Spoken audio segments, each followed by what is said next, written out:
শলভাসন পদ্ধতি। চিবুক মাটিতে লাগিয়ে উপুর হয়ে শুয়ে পড়ুন।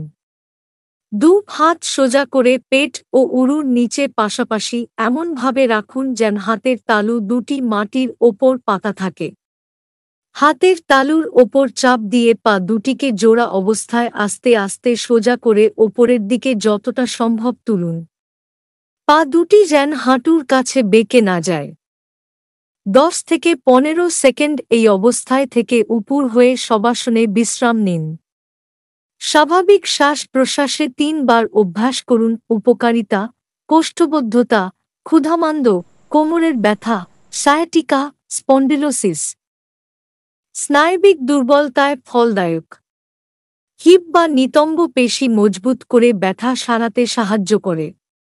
ভিডিওটি ভালো লাগলে লাইক, কমেন্ট ও শেয়ার করুন আর নিয়মিত আপডেট পেতে চ্যানেলটিকে সাবস্ক্রাইব করুন এবং বেল আইকনে গিয়ে ক্লিক করুন।